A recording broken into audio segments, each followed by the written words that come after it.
everyone. My name is Luis. You may call me by M, and welcome to the fourth episode of the Up Your Geek podcast.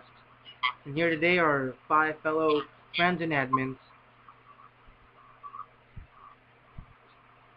Hey guys, I'm John. I'm one of the admins. Hello people, it's me, Joe Kaczynski. I'm one of the admins. Matt. Hello, my name is No Man's Sky. I mean, Hey guys, this is Lamar King. Admin, tag is King.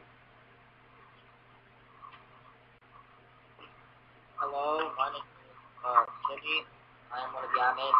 My admin tag is Reverse Flash.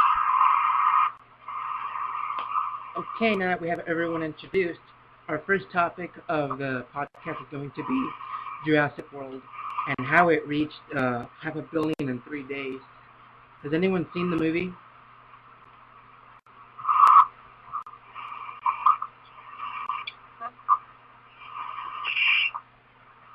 Because I've seen it and I give it like an 8.5 out of 10, honest. And like it's incredible. Yeah, like it's incredible how it reached 500 million already surpassed. Yeah, it just made 208 million. It is over supreme the first Avengers movie opening weekend. Yeah, like I think it's because of nostalgia. Jurassic World. I'm not really sassy on the franchise, but I will say that it is probably going to have a lot of aggressive competition when it comes to movies trying to beat it. I don't think that even matters now. It's already made over $500 million. Yeah. They've already made a mark, even though like they have some of these movies that are coming out filled with conglomerate. Like it's Jurassic World, it's already had it built to the fan base. Yeah, nostalgia, I think guys. that helped it along.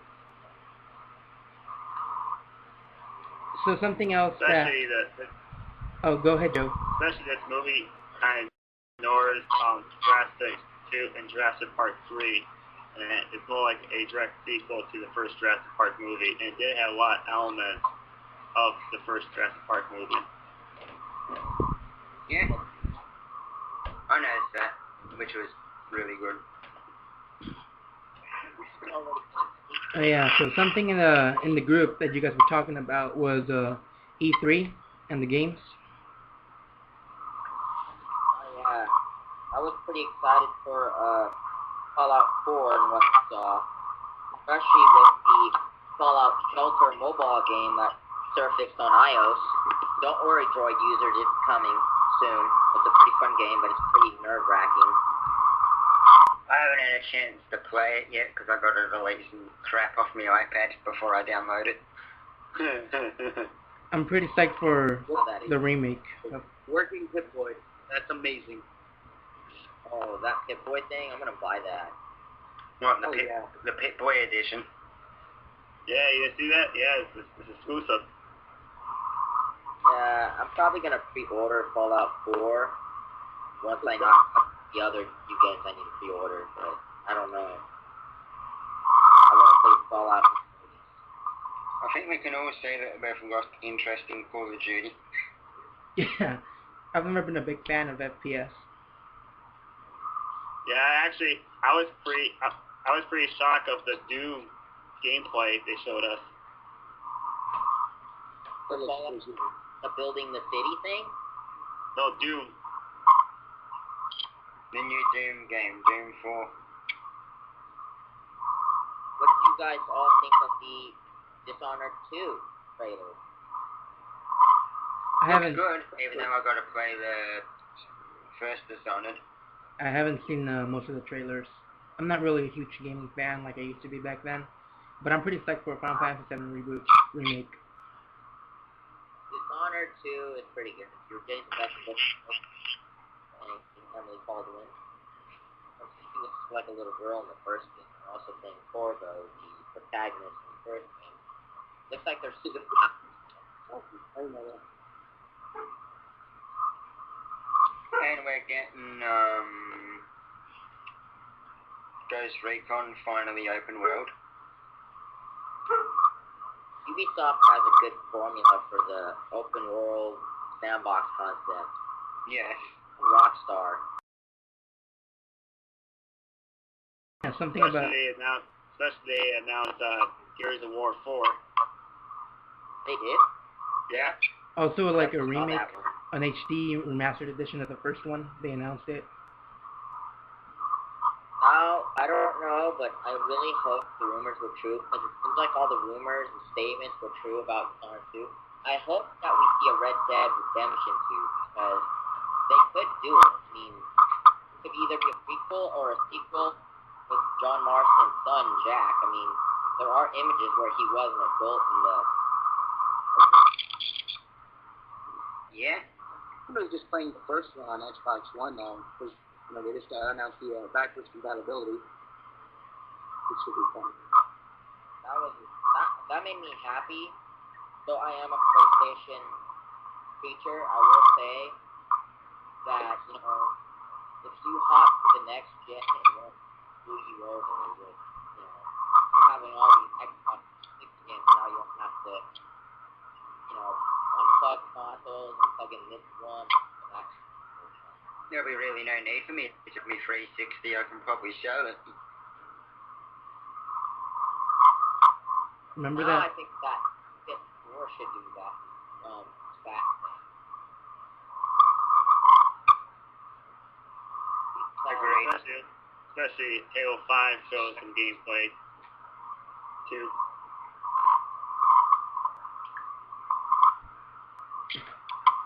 What do you guys think about that Xbox One backwards compatibility? I find it like kind of useless sometimes. I mean, because some gamers already have the 360, or they don't really feel like playing the 360 games on the Xbone or whatever.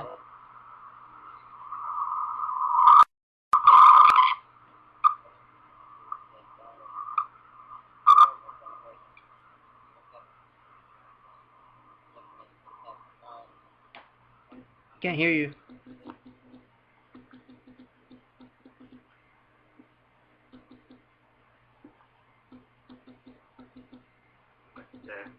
Yeah. What the heck is that noise?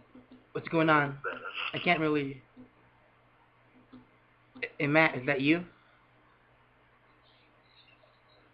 What's that? Is that you, Matt?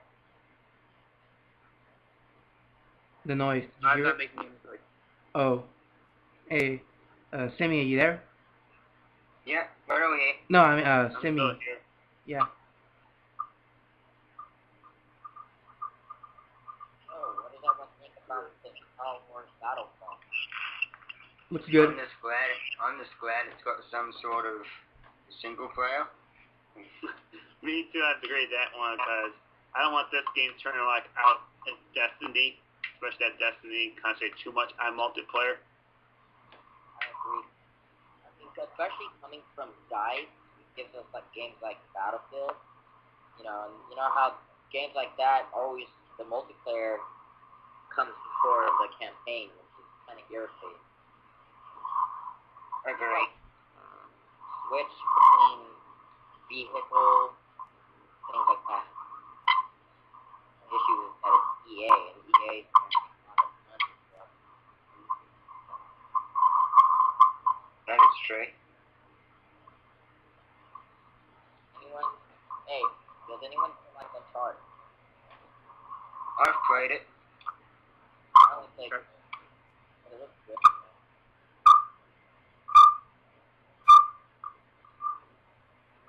Looks good from the gameplay. Matt, you can go. Probably Talk. the most fun ever. Agree. Yeah, this is by the biggest. Yeah, it's by the biggest E3 I've seen for a long time. Like the most exciting E3 I've seen in a long time. I think that, this was the next gen consoles, they're getting out more compared to last year. I mean, they just came out last year. They didn't have much to flaunt, but now they have extreme amounts of things. Yeah. Well, didn't they discuss this going back to Red Dead Redemption 2?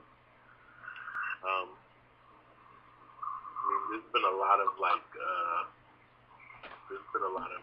talk about them releasing this, even though Rockstar hasn't officially did a confirmation.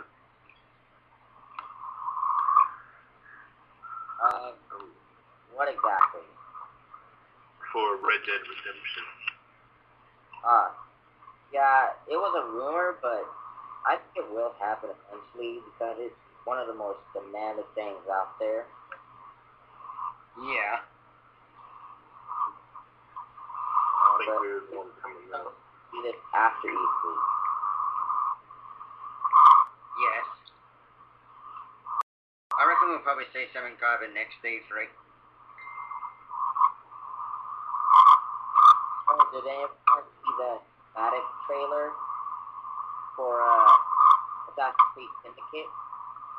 That's the only one I haven't seen yet. Did anybody see the Batman Arkham Knight new trailer? Oh yeah, that was cool because it's like, because I guess there were some post-Arkham City comics that came out. There was Yeah. some Endgame, and I'm glad that they're showing that in the game because not everyone follows the prequel comic or the aftermath comic. That is true. Especially like towards the end of the trailer, you play the police officer and it shows the tear gas of the Joker. Yeah, I'm just really excited with what they're giving us in Arkham Knight. They're just going all out. I don't care about the hate it got when they pushed it back because they were just polishing. I think I have theories as to why they kept pushing it back. Probably had something to do with the graphics mostly and the Batmobile. How long was the delay? What, a week?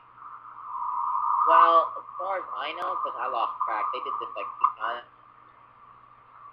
First it was supposed to come out last year, then it was supposed to come out, like I think in March, and then they knocked it back to what is now next week. I was want to see, but I did not complain about it. I said the only thing I want to see is a good Arkham game. Agreed. I mean, if they have to delay it to polish up, I agree. Just give us the game when it's ready. Because I don't care about the wait time, because at the end of the day, when I play a game, I hope to see effort and actual creativity. Unoriginal, you know how like those NBA games and NFL football games, Call of Duty, copy paste, this was. Yeah. Like Call of Duty. Yeah, Call of Duty. Values maybe after like World at War, all the other.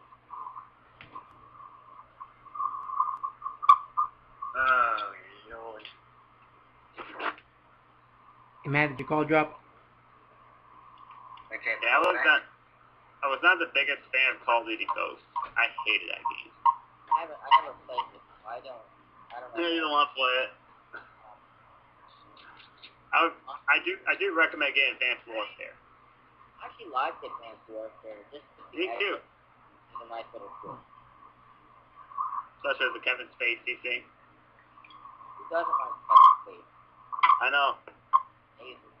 That's the only reason why the game made so much money because of Kevin Spacey. I don't know. People just this character. I mean, when I look at this character, it made me think of Frank Underwood from the show. Yeah. Now, as for Black Ops 3, I have not seen the trailer yet, so I don't know nothing about it. I saw the debut trailer. It's obviously filling in on the track first Black Ops, second, which I just hate the Black Ops trilogy because it's taken a big hit on stuff before it. I mean, I wasn't that hating on the first Black Ops because I didn't mind the brainwashing thing, but it's before they took it after that drove me mad. And I guess it's gonna get rehashed in Black Ops 3. Especially with the Reznov. Since Reznov is there. I don't know if that's gonna happen again, but I'm glad they gave Reznov a prominent role in first Black Ops, despite it just being a hallucination. Yeah. Yes. That was a total mindfuck.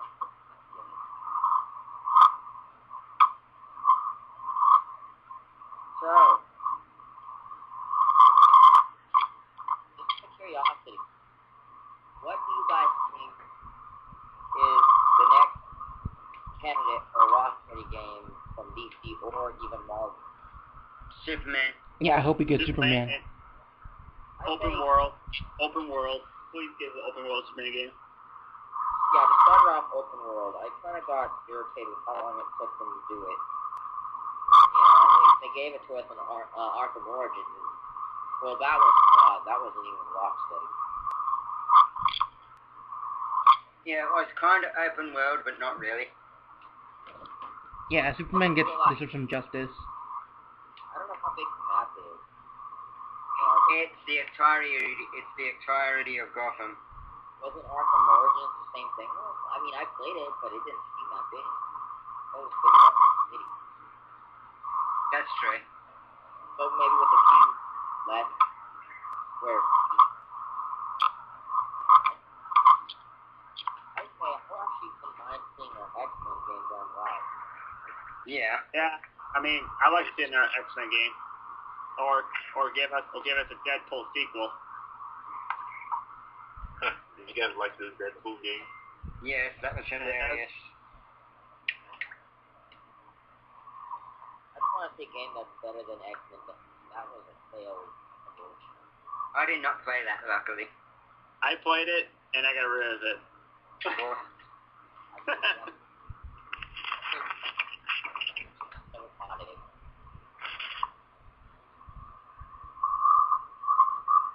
If they're gonna do a Flash game, they should do like that leak test footage of it they did. It kind of like Spider-Man games. Yeah, it'd be interesting. Good.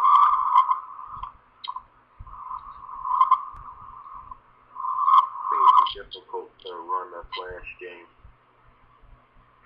Yeah, it'd be interesting to see Flash. There were talks way back they were going to do a Green Arrow game. It never happened. With Stephen Amell gonna voice Green Arrow.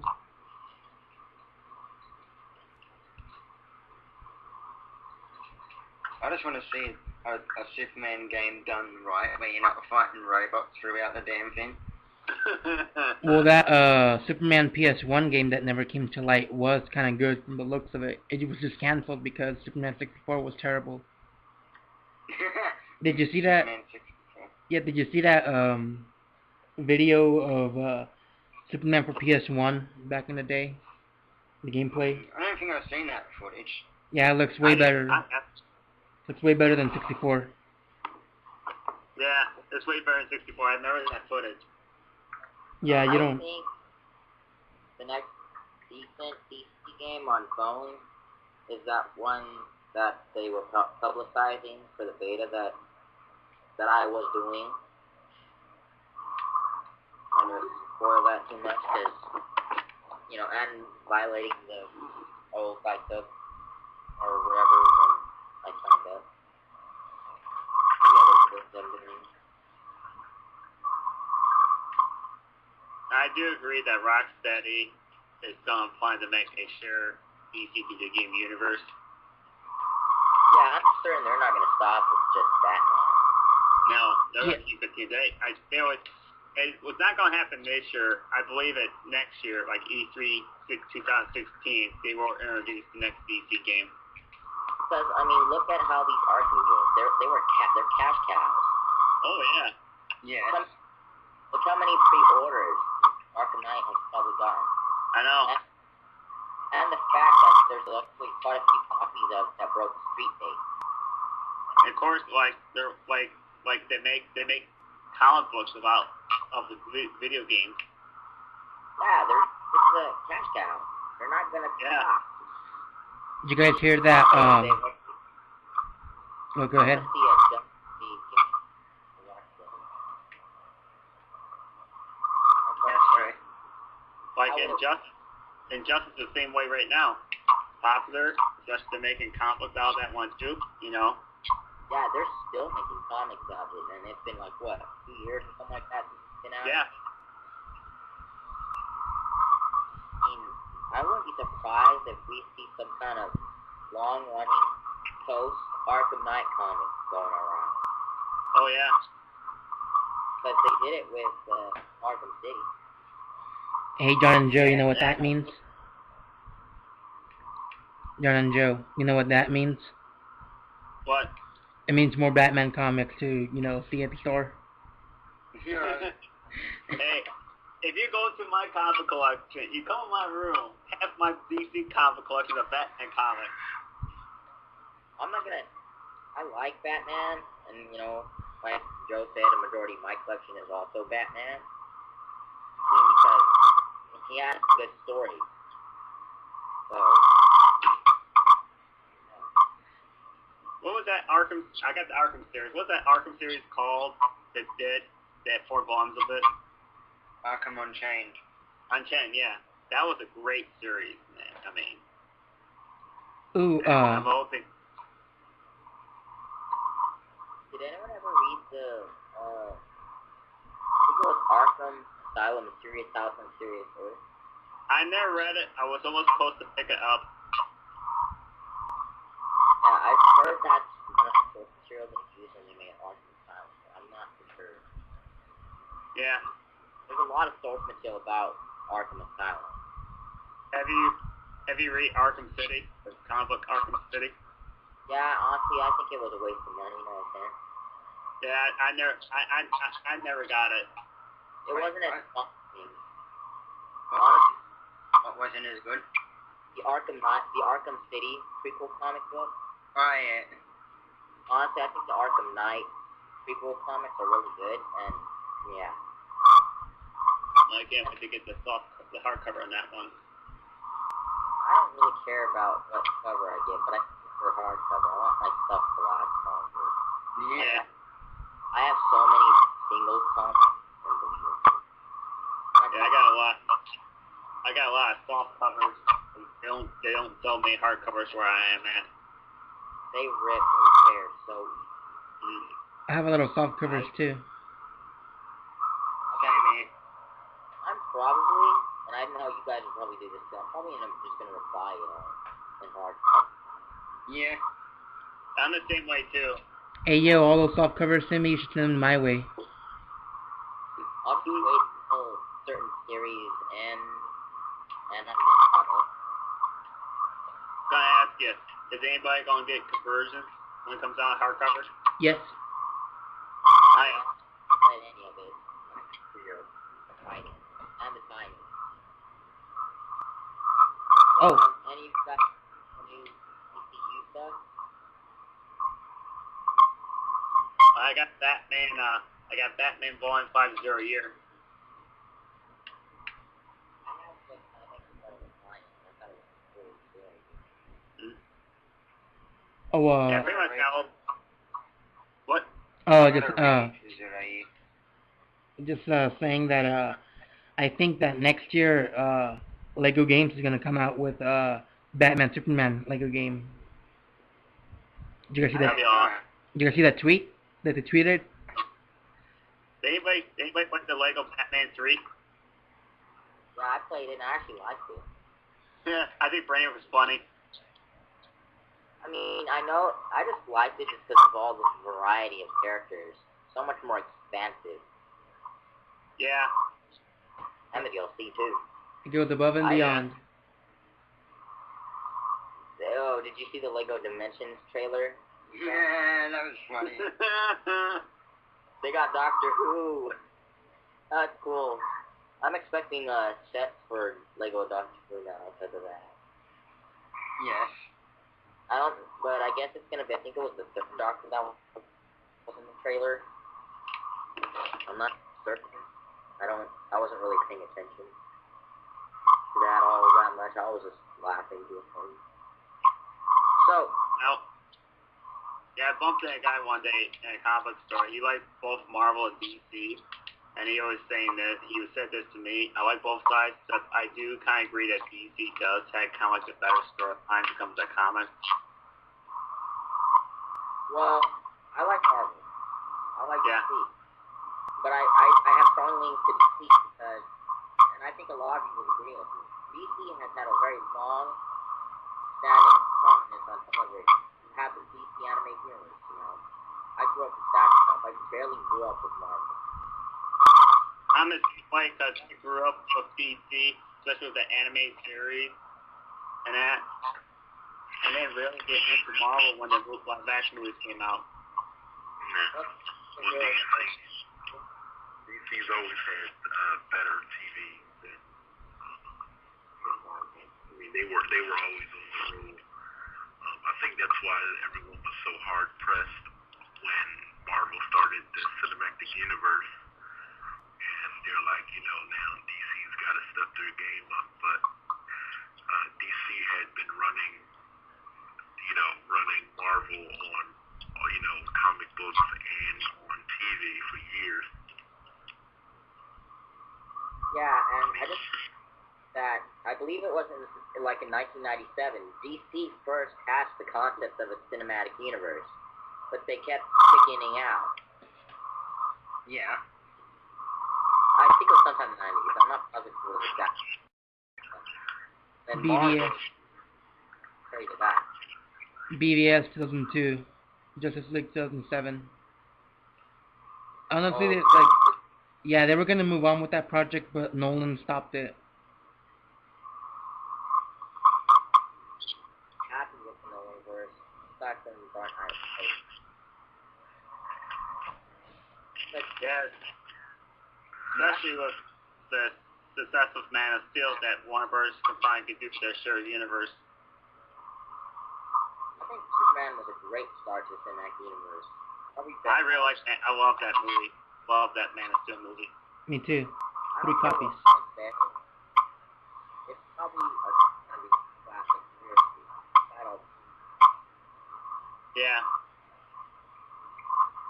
Because it shows Superman wasn't an alien. He got powers, but at the end of the day, like, he's not to be normal. And like the rest of us. I mean, when I watch Man of Steel, I keep on watching that movie. I can't get tired of watching that movie. I mean, like you said, it's gonna be a well-known movie in 5 or 6 years. Yeah. Especially, I mean, look at the first Iron Man movie. It was great, but people I think honestly it gets underrated, but it was the first step into the MCU. Yeah. MOS will be the same way. And that that Iron Man movie is still my favorite Iron Man movie to this day. Mine too. Captain America first event out of the world. I think those people never get enough of stuff. Oh yeah, I agree in that. I love the Incredible Hulk, and me and John was talking about this one day that we were talking about the same thing. I think Captain America was just not get enough respect. I think I think Captain America is the most important number to the Avengers because they've endured a lot of bullcrap over this year. That is true. Captain America has been beaten up several times.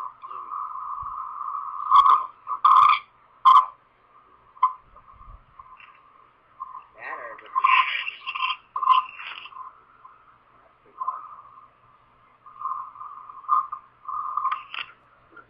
Especially movies, I think the Captain America's been better than probably most of the other films in the series. Captain America, especially Winter Soldier. Have any of you guys read the Winter Soldier comic? Sadly, no. Yeah, It's very good. Is it the Marvel Cinematic Universe comic? The actual. It's the actual story that the movie was based on, and it is excellent.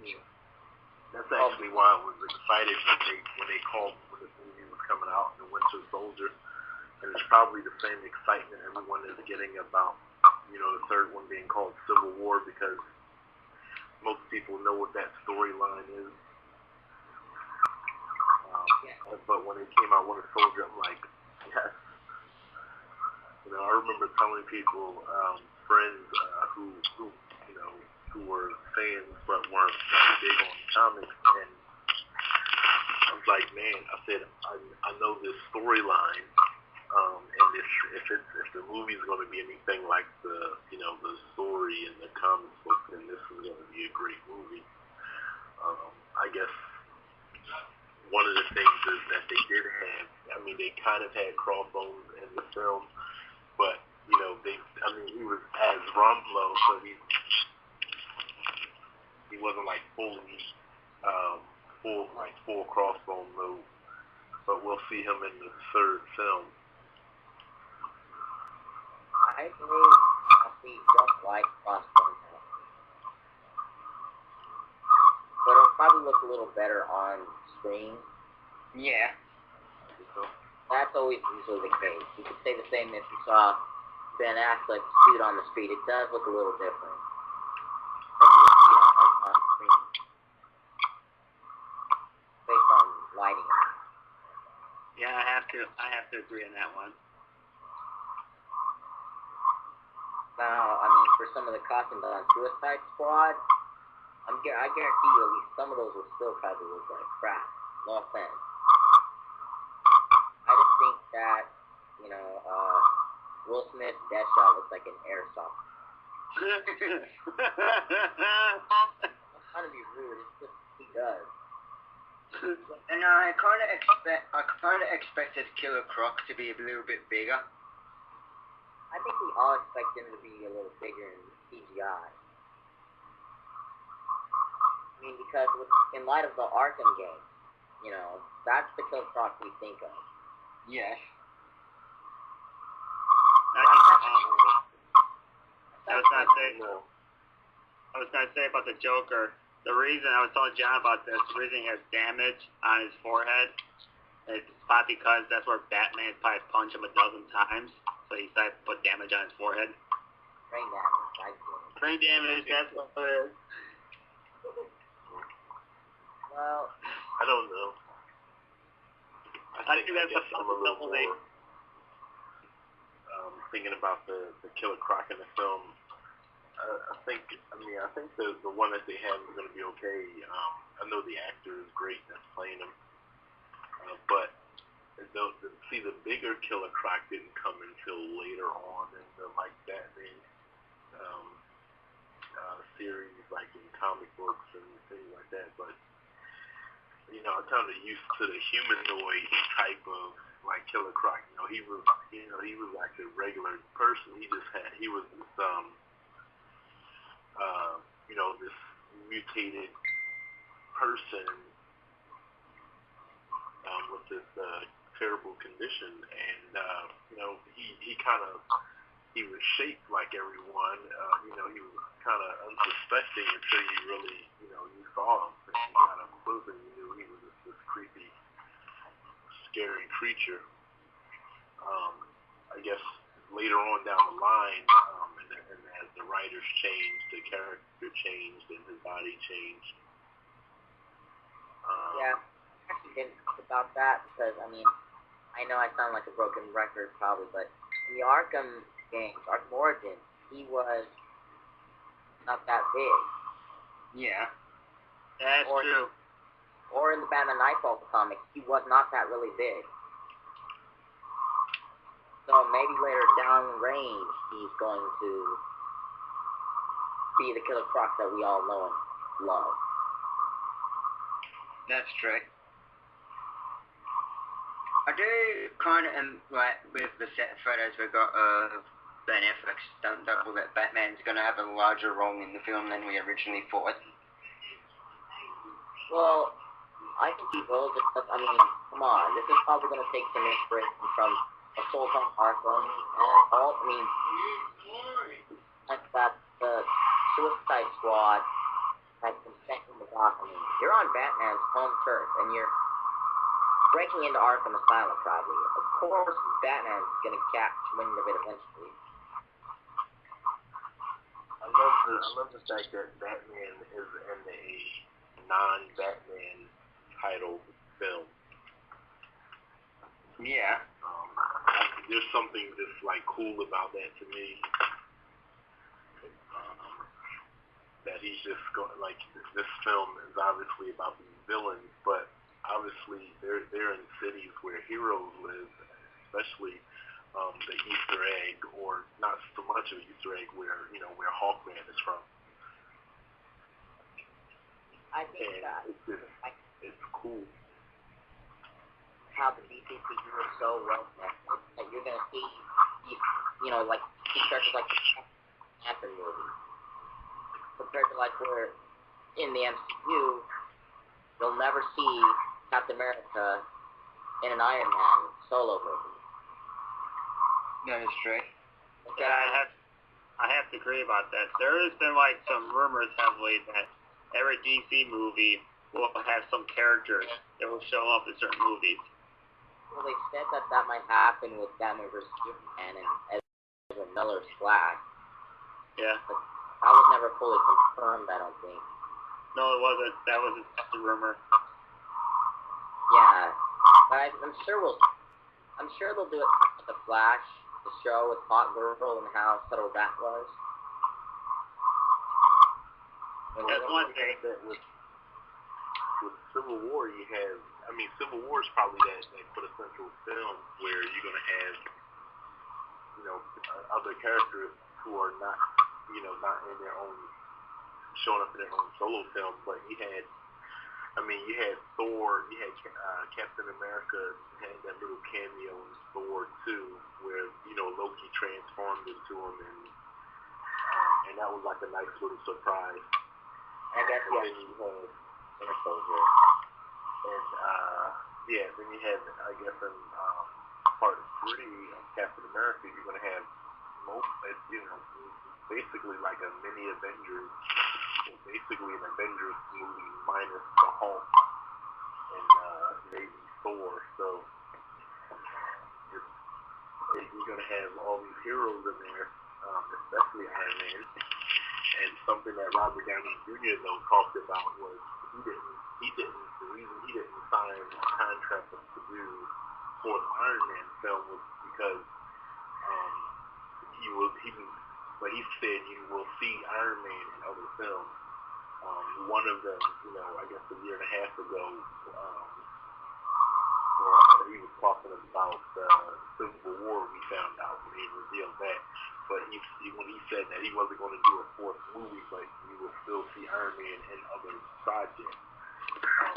So people kind of got excited about that. So he's like going to show up in other films, and I don't know if it's going to be beyond just Civil War and then like the Avengers, but I don't know if they're like if he'll show up in Thor or something. He might show up in Guardians of the Galaxy because if you're familiar with the Guardians of the Galaxy, Iron Man was actually a part of that team at one point. So I don't know how that's going to work out, but that'd be cool if they did do that. What did you guys think about the releasing the Batman Beastman Dawn Justice plot? It wasn't that. It was a little synopsis. Do you guys think it's Doomsday? That's what they're talking about? It would be cool to see him, but I think it's just too early. I think it is. I think it is too. But I hope if it is Doomsday, I hope he's done right, Go ahead.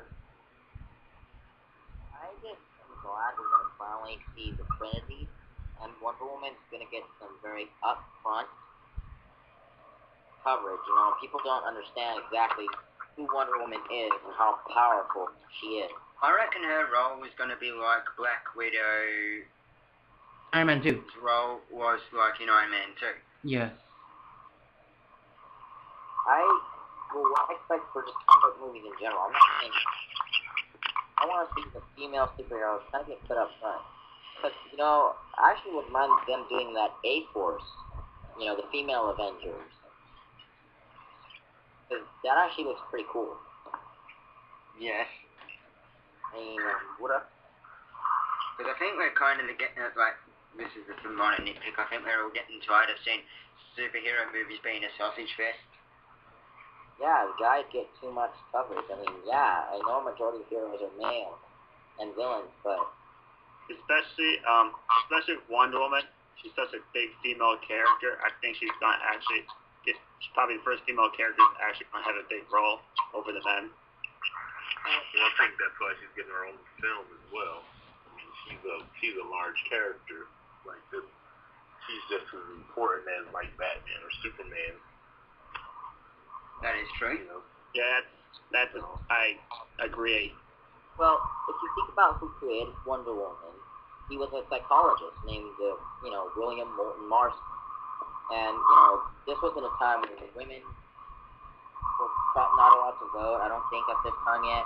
They had to be in the kitchen cooking, and dinner was supposed to be on the table by the time the mister came home. There was no such thing as a female superhero. But now you had Wonder Woman, and you had her to the mix, and you saw that there were girls everywhere looked up to her. And I hope that's kind of what we see in the movies. I hope that she kind of gets a Man of Steel treatment. We will, but this will be the first time that we've seen Wonder Woman live action on the big screen. Well, for me, this is the first time we've seen a studio not dedicated. And I always talk about it. People don't understand like the magnitude, and the magnitude of this film is going to be so great, and it's these important characters that have never been together. I mean, this is more thrilling for me and probably for a lot of people than what the Avengers has, because while people were excited about that, I think fans are more excited, even if fans of all both genres or all comic books is still seeing Batman, Superman, Wonder Woman all in the same film. I mean, seeing a Justice League type film is probably more intriguing to everyone than what was brought to us by the Avengers. Yeah, of course, I do like this Brave team they had at the Cinematic Universe with Zack Snyder and Jeff Johns have it put in the universe. What's really crazy about the DCCU is that creators are getting involved. A lot of people have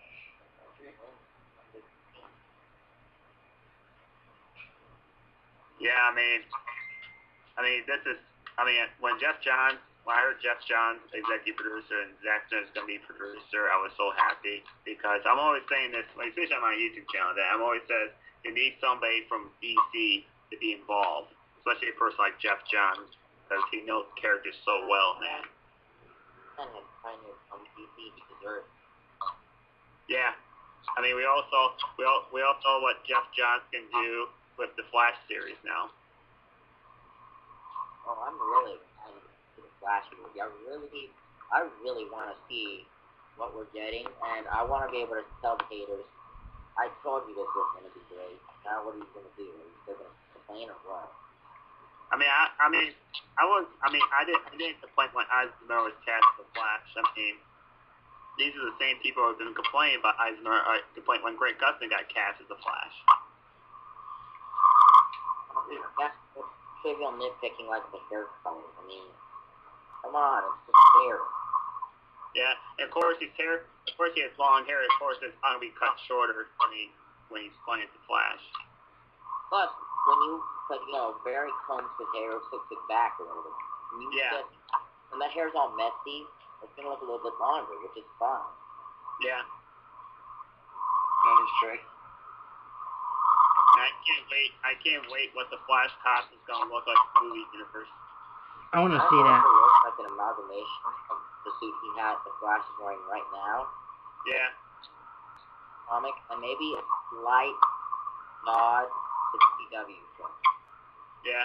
So it's probably going to be like the same costume designer of who did the Batman costume, Superman costume, and the Wonder Woman costume, and the Aquaman costume. So we won't be disappointed. No, because I want to see even the Aquaman costume that some hate, I actually like the Aquaman costume a lot. A lot of the hate against the top head. The 1990s thing. Yeah, it's the 1990s version of the Aquaman version. And they also probably never lost Justice League on. And you have to understand that they're not bending, and there was someone who said this, and I totally disagree with him, and you all know exactly who it was. He went on to say that Momoa's Aquaman is, DC's bending Aquaman to get. That's not true. Aquaman, Warrior King. Momoa has played a Warrior King. As Rogo. Take those skills and add that to Aquaman's look and everything else. Yeah, I mean, even speaking about Jason Momoa, he has a lot of faith and trust in Zack Snyder. He's talking about he likes Zack Snyder so much. I heard Zack is pretty crazy all over the place. Yeah, well, he's pretty much a producer almost every movie that's coming out if he's not directing it. Yeah, I know, which is good. I mean, because he's great, he's a big fanboy. And some of the directors that we're getting for the DCCU, not all of them are going to be fans of the comics. They're not going to be big fanboys like he is. They're going to need directors. Especially Michelle McLaren got let go, probably because Zack Snyder, if she want to have a talking tiger. I just think that good listeners, but these are people who have been in this business for a long time. Oh yeah, I mean, I like the combination of Zack Snyder and Jeff Johns. I mean, after this universe is gonna be very good.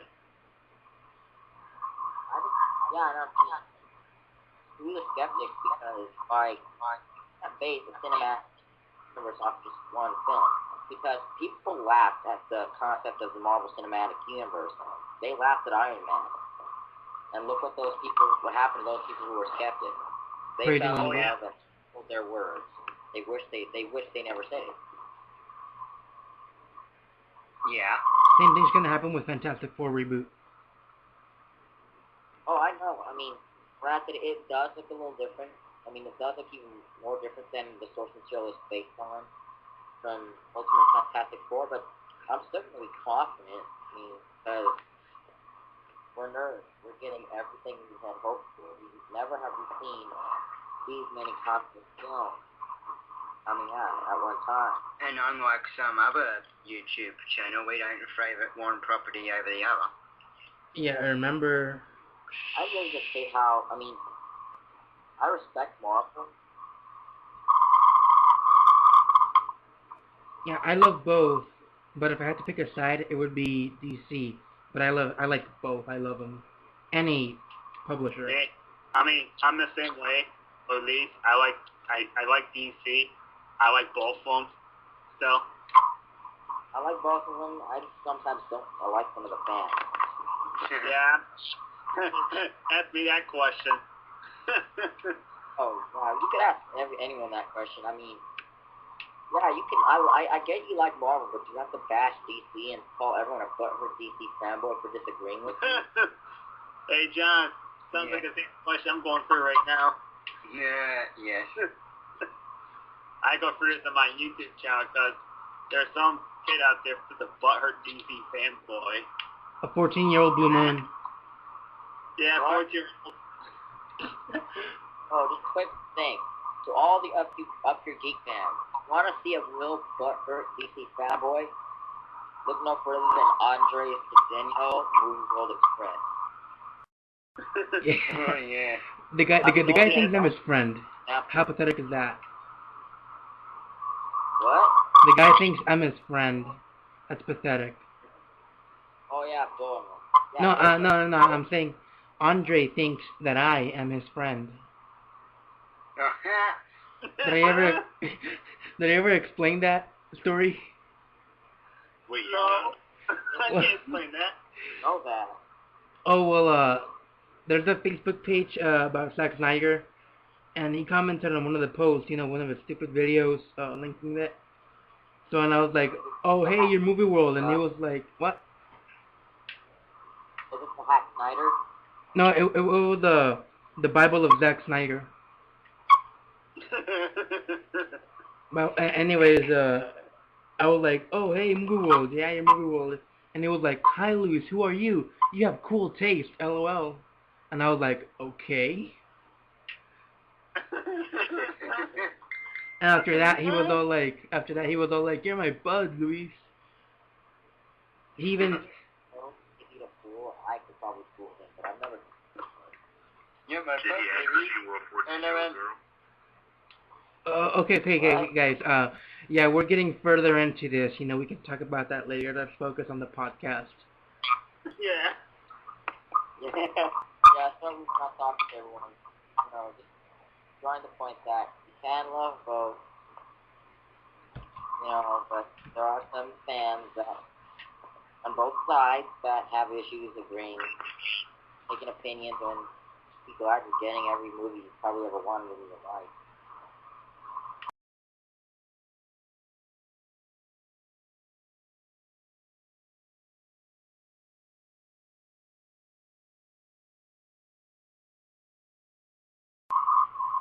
Yeah, with WB and DC is that they own everything that belongs to DC. Yeah,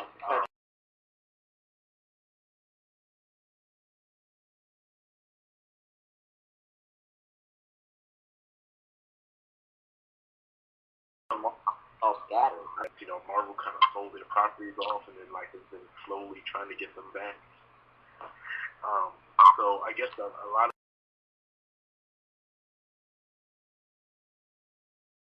the issue now is that now that the universe and now there's this squabble. So some people are angry, and this is for me, in my opinion, this is why some people are kind of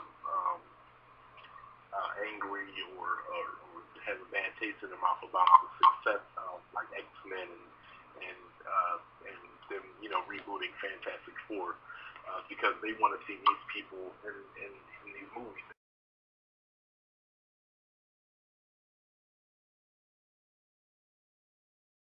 And look, I do too, but The prequels to the X-Men. That's why I was thinking that I think that's why Fantastic Four is being a big hit. I mean, a lot of people want to fail because they want to see it go back to Marvel. To me, I don't want to see it fail. I want to see a good Fantastic Four movie. It's succeeded, yeah. That's Wait, one what? of the things about when they came out with Man of Steel. There's these four, four major complaints that people are always talking about, and they're complete BS. I recently watched Richard Donner cut of Superman 2, and obviously that was kind of cheesy. And even when you're watching it, when I was a kid, it made me think about man, you want to be Superman, but then you kind of look at it now when you get older, you're like, look at how the screen looks and everything like that. You're used to now all the changes, all the technology that they have now, all the graphics that they have now. All these movies are great. We're getting all these great films now that people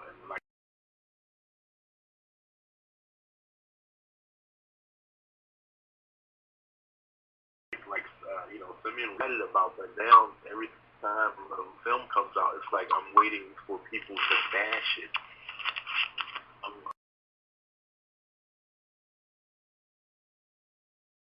I'm waiting to hear. That is true. And to Yeah, I drop was when I saw Man of Steel, it said, I can't believe this movie's getting hate the way it is. I mean, yes, it has some flaws. It wasn't that bad what people said it is. let's No, look it at was. X-Men is dark. But I think Trump would ruin it, no offense, because Logan would not be smoking. I mean, X-Men is not kid-friendly. No, it's not. No. And Marvel, good. You want to put all the opposites. As well as that, you're sacrificing the source material and the foundation. Yeah, I mean, especially like X-Men Days of Future Past, you know. That Great. movie was kind of violent for kids. I mean, this is one thing I wanted to say, that Fox does a very good job in the X-Men movies. I did not want to see the X-Men franchise go back to Marvel. Yeah, it's doing really good right now. What? Oh, it's doing really good right now. It would be weird. Yeah, it'd be so weird in that, you know. But Fox has done such a great job with their X-Men properties. I know, and they only messed up twice, and that was last then, X-Men Origins Wolverine. Yeah.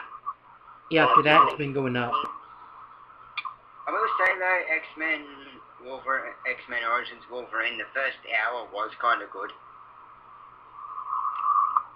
It was good. I mean, the whole thing with Wade, but I was kind of indifferent about it. Because, I mean, for me, some of it was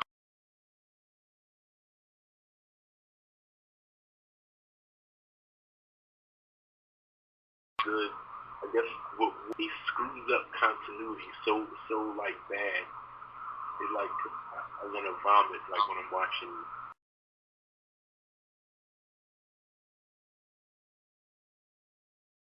Sometimes because we're watching First Class, I'm like, okay, so we've got Alex Summers here, who's alive in the '60s, who is clearly and canon in the comic books is Scott's younger brother, but here he is shown being born 3 decades before Scott.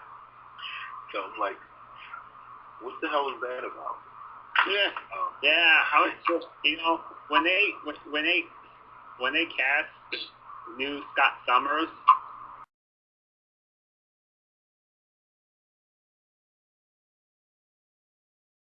And yeah, I agree with you. The X-Men Apocalypse, and now there's I think Nick they're saying that they're going to have Havoc in this film, but he like reversed the history. Like I thought, because now Days of Future Past did a good job of like erasing. I was like, okay, this is Bryan Singer saving face and erasing all the BS that he created back with all the other films, and that's like, okay, so now we're going to have Scott Summers in Apocalypse. Is he going to be is he now going to be the older brother because of the continuity change? Like, what's going to happen? But something that they Watch Dan and Origins. And Origins was now. See, this is now in Origins. The gripe there, and at the end of the film, you see Professor X. They also had Scott Summers in there, a young Scott Summers and a young Emma Frost. But somehow in the '60s version of X-Men, he was a full-grown adult. So I'm like, what the hell is going on here? like, what?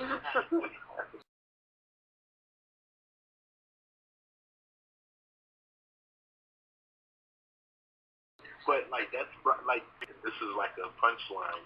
Like, okay, must be Bryan Singer, writing this movie or directing this movie. Like,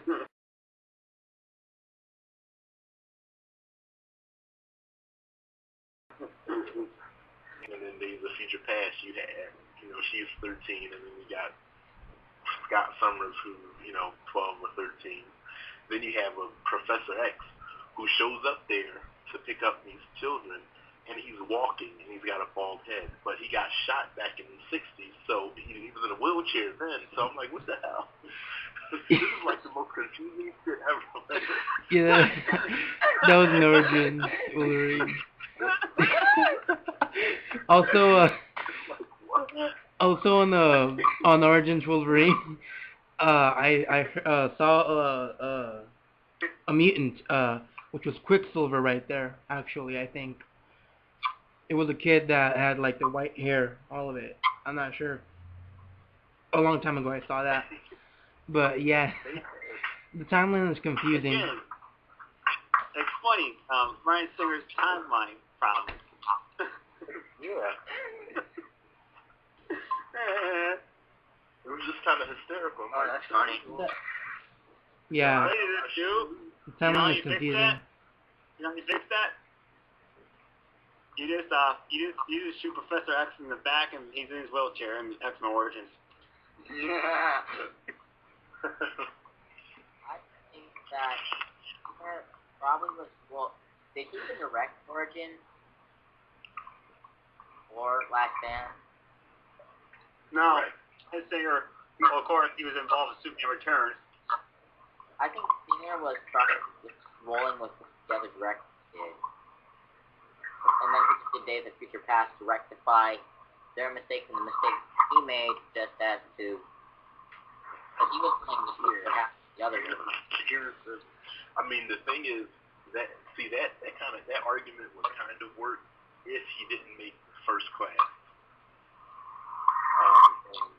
He wrote First Class, so that means he already knew the stuff that happened in Origins, and he just didn't give a shit. So he just was like, all right, well, here we go. We're gonna take this 13-year-old girl from Origins and we're gonna bring her back in 1963, and she's gonna be a full 30-year-old woman.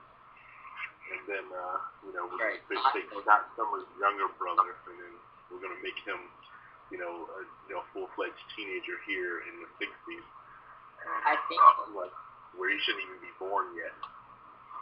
I think that if he was writing this for Classic, I think he was trying to figure out how to fix it, but he really couldn't. I think it was just the continuity of he couldn't do anything. Well, what's bad about it is that Bryan Singer actually this is what Bryan Singer knows. Bryan Singer knows the comic book. He purposely changed some of the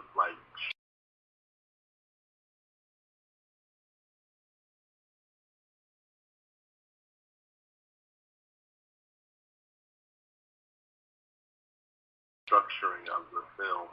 In interviews, he wanted to have this character on screen, and he didn't want to wait until 2 or 3 movies down the line.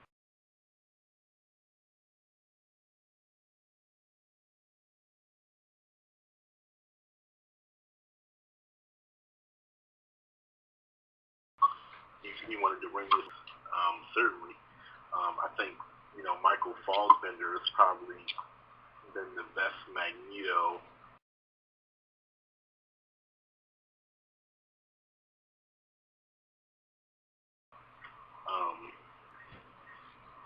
I think her name was Sasuke Johnson. I think she was a good Jean Grey. I think the writing of the script and everything screwed her over. She's a great actress, but I don't know. I liked her. I liked her character. I just didn't. I guess when they did, X-Men 3, one of the funny things.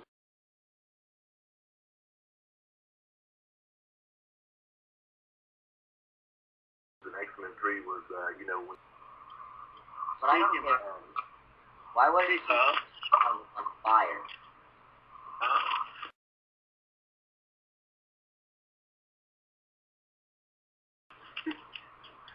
He blew up cars. He disintegrated people. He's walking towards her. Everything on him, his whole costume burned off except his hands. I said, so you had fireproof jeans on. Or fireproof suits. But I don't know. I guess because it was PG-13, they had to go with that kind of thing. But I think a lot of the issue with that is Brett Ratner. Brett Ratner is doing this movie, and X-Men 3 though is for me like it's kind of like one of those guilty pleasure types of films. Like I'll watch it because of the thrill and the connection to the other X-Men films and some of the characters that I like. Even though it might not have been that great, but I still like to watch it. I like the fun fight scene. Yeah, I like some of those things. I found the battle scene though, sad was they were all punching each other. There wasn't too much use of power, but I did like Vinnie Jones just Juggernaut, despite how fucked up he was. Yeah, I really wanted to see Colossus and Juggernaut get it on. I don't know, that was what everyone was expecting. By the way, guys, we're like a bit over an hour in already. Well, we're getting a CGI Juggernaut. I mean, Colossus, so maybe we get a CGI Juggernaut too. Well, that would be crazy. I know. That's how it should be. I think Colossus is just a walking metal man. Yeah. And walking the rest of the man. Big Russian guy. Yeah, I'm the Juggernaut, bitch. Don't you know who I am? I'm the Juggernaut, bitch. Never watch Arrow. That's all I hear. Oh, who I am. You know who I am. I'm the Juggernaut, bitch. I'm the friend,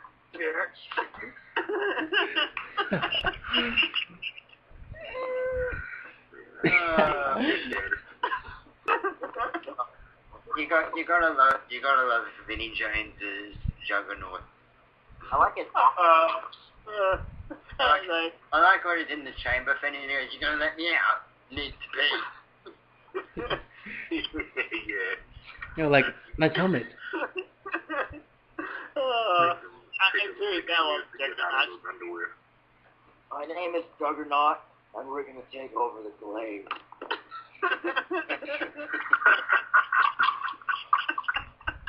Yes, Barry, I killed your mom. And do you know why I killed your mom? Because I'm the Juggernaut, bitch.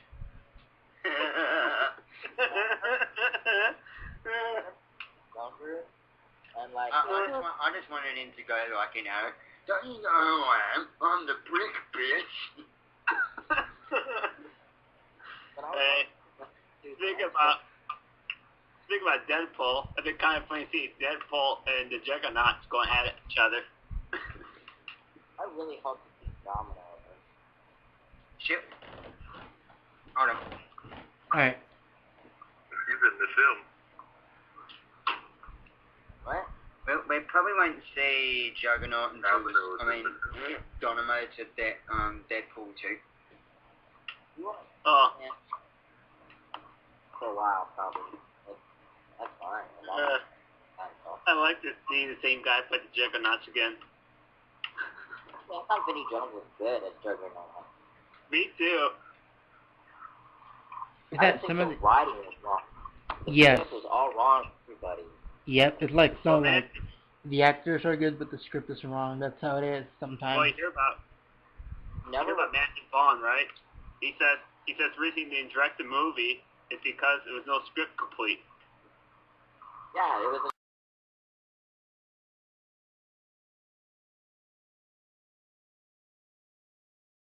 You could tell that movie was a pleasure to laugh at. You know who I am. I am the Juggernaut, bitch. I think that Magneto stole all of those films. Well, And still continues to. were the stars. They were they always did. Especially Louis McCann. I mean, he did a very good job, like, playing the older version of Magneto. I love Ian McKellen, and he did the that scene was probably the favorite scene that they when they moved that bridge, which is all.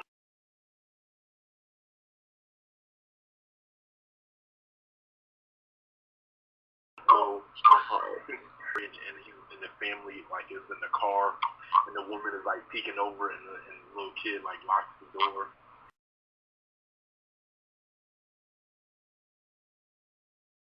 And I love like, cause like I could like crumble this car up like a soda can.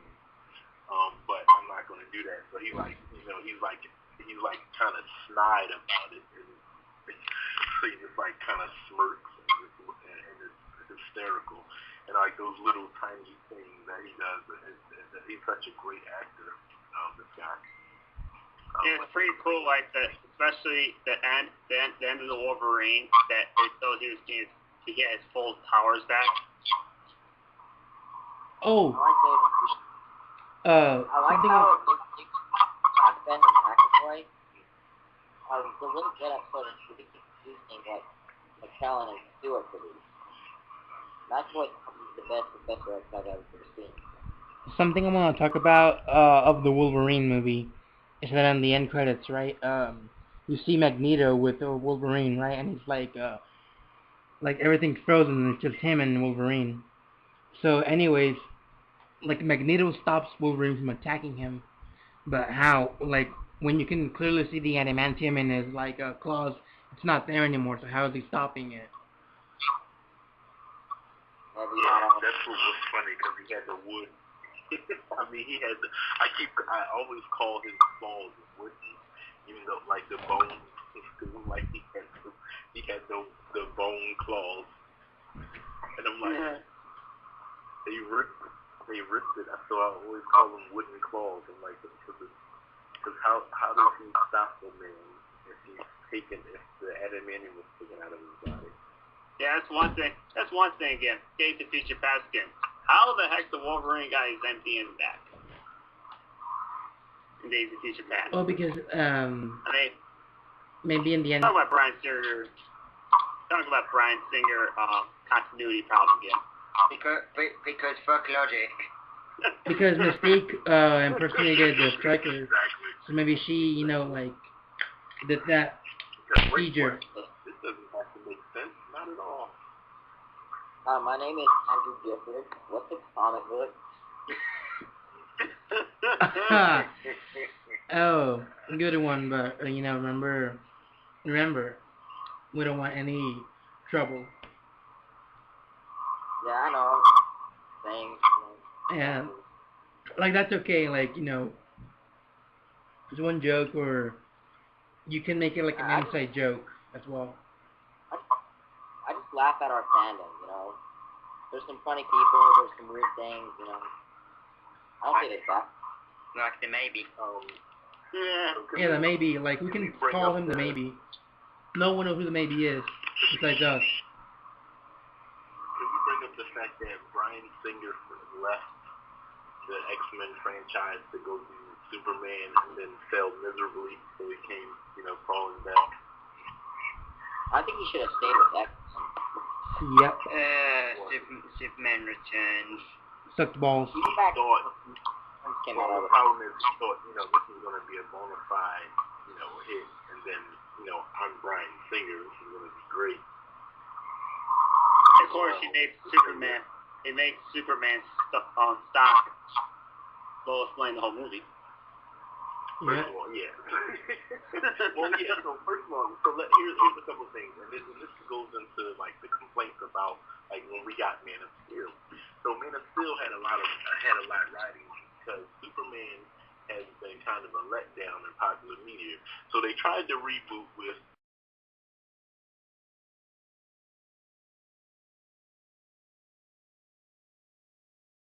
Superman Returns, and he had to explain himself to Lois like a boyfriend who had to justify hanging out with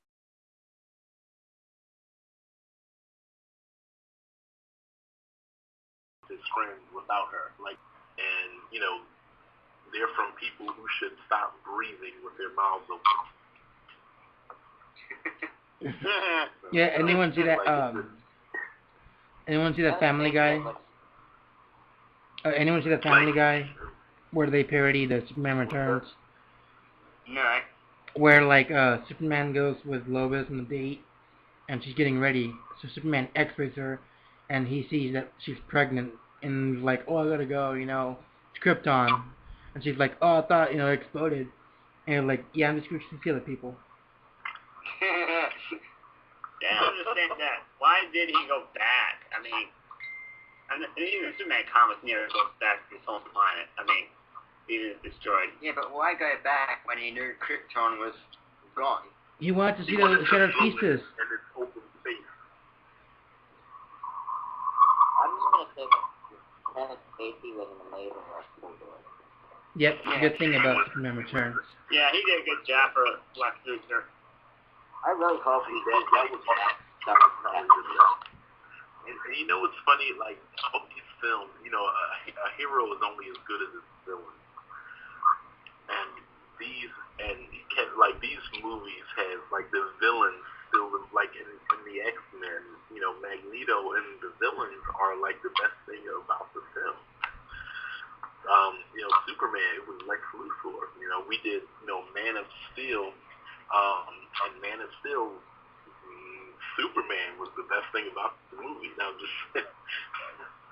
just like now when you have a movie where the hero is everyone's favorite part of the film, now you're talking, because normally it's, you had the Dark Knight, the Joker stole the show. Then you had, the Dark Knight Rises. Nobody really cared about Batman. It's all about Bane and Catwoman until, the ending fucked shit up. But then, it was, but you have this movie, so in Man of Steel, in which, the people cry about a lot, is the destruction in Man of Steel. And that's like Cry Me a Fucking River. So I kind of put, I video record, like, the scenes from, like, the Justice League TV series where Shazam and Superman have a flood match and like, destroy every building in town. Then you have this fight between him and Darkseid that, like, levels the city. Like, this happens. This in the comic book, what we see is happening. What a lot of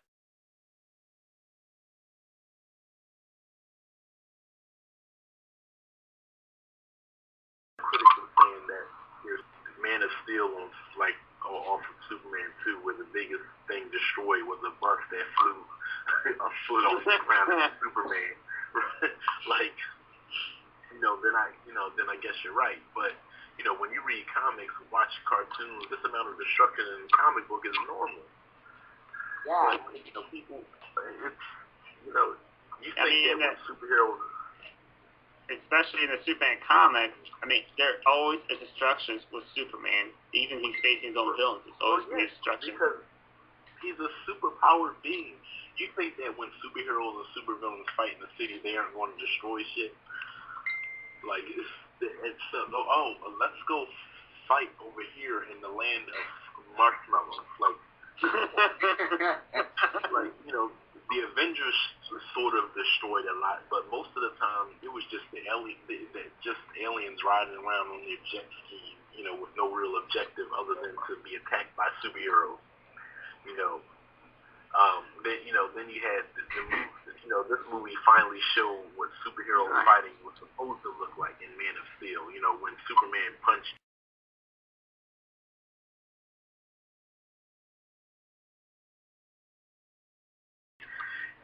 When Superman was bad, I waited to see Superman a fight done right in the movie, and I had that with Man of Steel.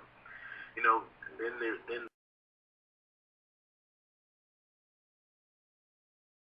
a complaint about not enough about Superman's character wasn't that developed.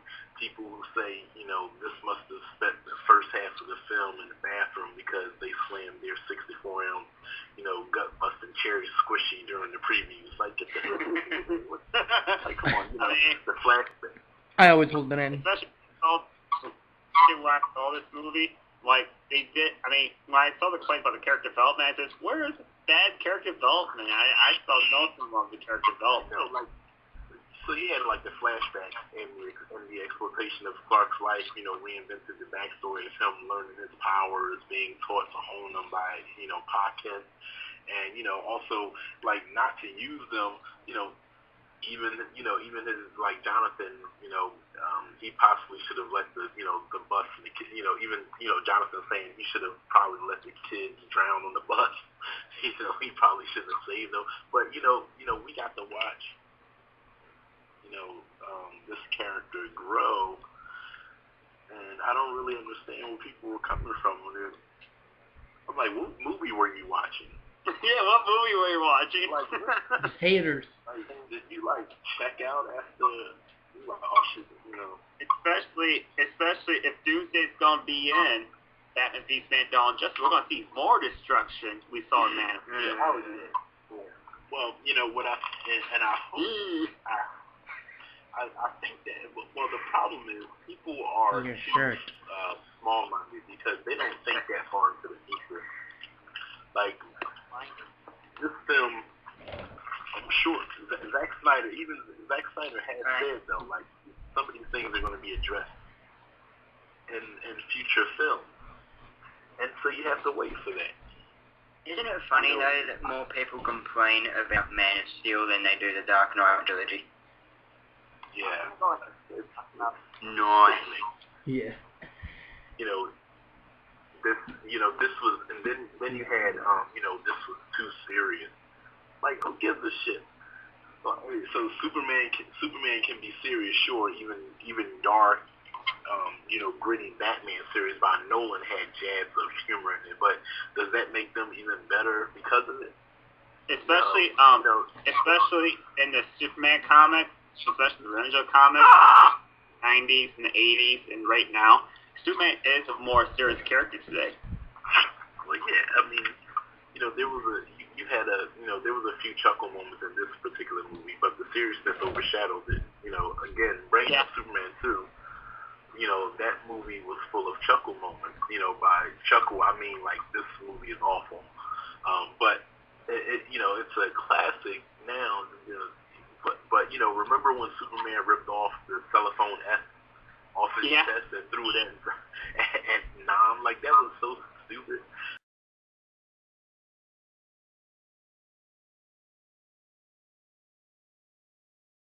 It was like came down and they were shooting out of their hands. Like, come on, what was that? Yeah. That telephone S thing should have ruined the franchise, but it didn't. And then there was Superman 3 with Richard Pryor. Oh my God. What? Like, who thought that was a good idea? I mean, Superman wasn't even the main star of his movie. No, it was Richard Pryor. It was like Richard Pryor 3, starring Superman, featuring Superman. Like, the whole film centered, and at the time, because Richard Pryor was a bigger star than Christopher Reeve, so it was like, that's why Richard Pryor was on the cover of everything, and he was on the posters and things like that. But I mean, in true fashion, it was him. So here's the board. My rendition of the boardroom. Yes Man. Here's the Yes Man. We need a Superman 3 idea. And here's some of the execs are like, wife and I just saw a funny black man, Richard Pryor. Let's put him in. Like, yeah, okay. Yes Man looks over a group of writers wondering if the high-rise window was shatterproof. Like, especially jump out this motherfucker. Especially we're talking about campiness. I believe we're not going to see the campiness of Clark Kent like we saw in the original Superman movie. No, I think that's done. You want to talk about a colossal fuck up? Superman 4. Anyway, I think it's gonna be the Clark Kent of the DC universe, a new one. It's gonna be campy, but not that campy. Yeah. Well, by the time Superman 4 came out, that Yes Man had already jumped out the window, so he was. But then you have in Man of Steel also the complaint that he was too emotional. Like, what the fuck? Like nobody. I don't know if you guys are imagine going through grade school knowing that you could beat everyone up, but you're bullied because you're not allowed to punch because you could decapitate somebody. Especially that part that people complain he had motion because he squeezed a bar or was being bullied. Like, come on. And it's, and I kind of hate those things. Like, imagine being the outsider for all of your life because you don't know your place or your purpose. Imagine on top of puberty, you can see through everything and you can't control it. Like, imagine you lose the person closest to you, when you needed them most. Oh, and you're also an alien. So, would you not be emotional mess of a person if all these things are going on, let alone a god on a planet of, people who are like ants to you? This makes Superman become a stronger person emotionally, mentally, and even more physically as the movie progresses. But people are just like need something to complain about. Oh, he's too emotional. Oh, this and that. He learns that there's no limit to his strength and overcoming his boundaries in the film. And people don't respect that about the movie. I suggest you go into a movie expecting that, what you've always wanted, a superhero movie done right, with a hint of realism that brings you back to when your imagination wanted and hoped for, more of, this is the kind of person, this is the kind of character I want to see, and that's what I got out of Man of Steel. Well, they said that, continue. No, go ahead. People said that Clark was a dick for what he did to that guy's truck. I thought that was funny. My opinion, I thought that was pretty funny. It's hysterical. Come on. The guy was giving him shit, so he trashed his truck. Yeah, you either beat him up or beat the truck up. Right. And you don't want to kill someone, right? And you could tell that Clark wanted to hit him. Yeah, he was holding back. But you talk about one of the things though, and let's talk about the thing about Clark killing Zod. Yeah, that's what I was gonna. That did not bug me at all. No, it didn't. You know why? Because you had a man. And this is why, and this is what I meant earlier when I said people don't think into the future. When this Zack Snyder has also said that, and obviously smart fans knew that something like this would be addressed. Now you have to think this is a new origin movie. So first of all, the guy, he's Superman for a day. I mean, he's been Superman all his life, but he's been this hero for a day. He's learning to use all of these abilities the best way he can to try to defend now against this, threat with Zod.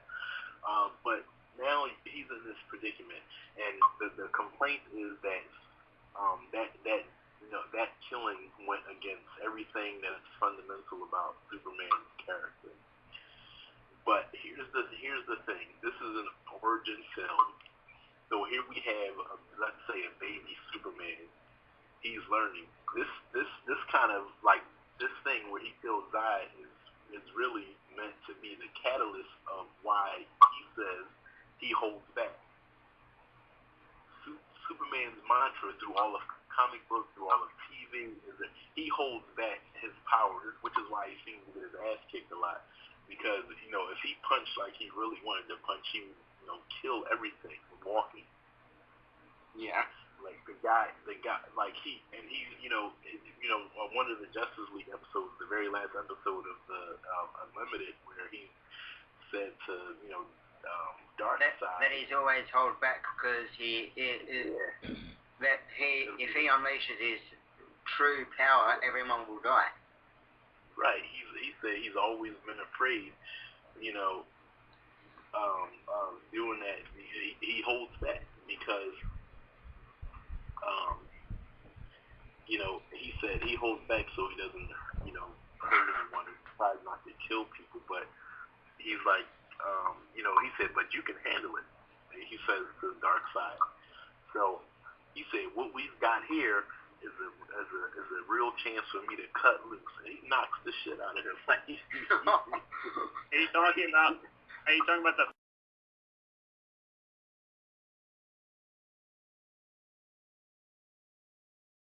final season of Superman. The last episode where he fought Darkseid and then Lex Luthor somehow found the anti-life equation. Oh gosh.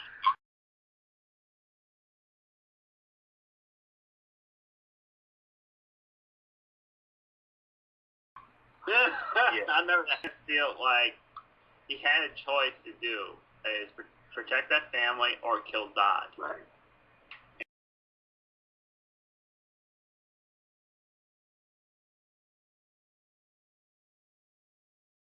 And Right. he's That he's also developing a reason why as to not kill people. I mean, Well, right. That's what I was getting at.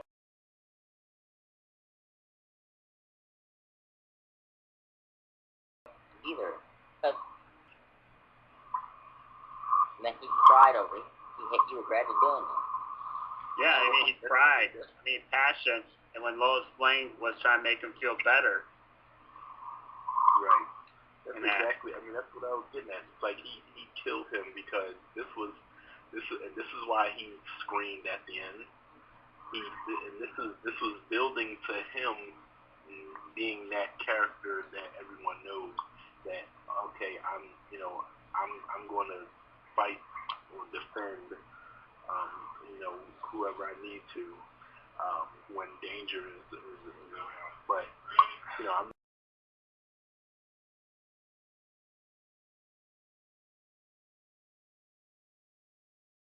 not going to kill. I'm not going to use my power here that he cares about, even if they're not related to him. But he knows that they are human lives and they matter.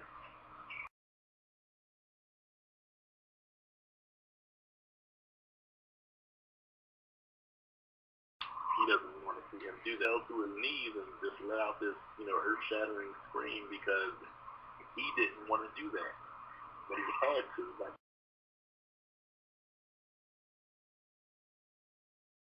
he had no choice. Big gripe about, he doesn't kill. I said, so you didn't this full 2.5 hours you sat here watching what? Yeah. Man, And did people then remember that Superman killed Zod in Superman 2? He did. There's a different way in that. I mean, He threw his ass down in an abyss. it crushed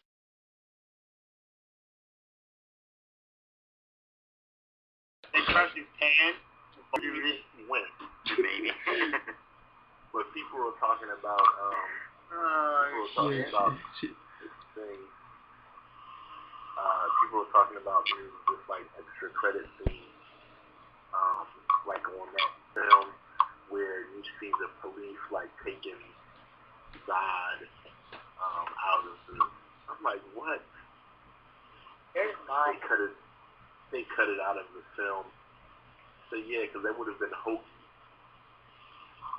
My Or complaint, even more hokey. People give Superman all this shit for snapping Zod's neck. But yet if Iron Man, and like you said, Lamar, he lets out a earth-shattering cry. But you have Iron Man blow a big ass hole through a guy's chest, and he's all like,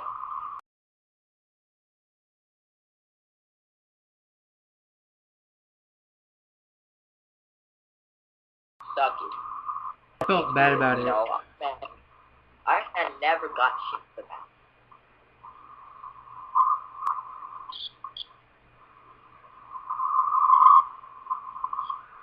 Well, did you know like they didn't really in the original version of the Man of Steel script, Zod just smacked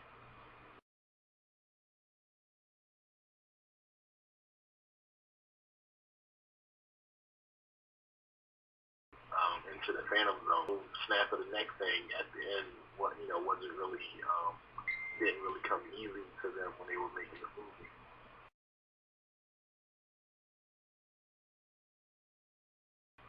In the original version, but like Zack Snyder and Chris Nolan had this talk about it.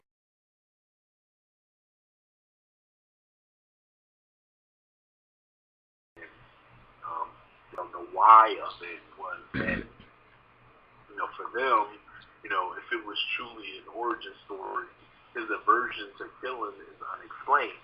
So this gave them a Do you guys hear anything in the background? Yes. The vacuum. Oh, it's you, John? Yeah. Oh, hey guys, by the way, we're like an hour and 39 minutes in almost. Yeah. Yeah, it's been like, time flew. And it's a great thing that no one got kicked out of their house by their sister.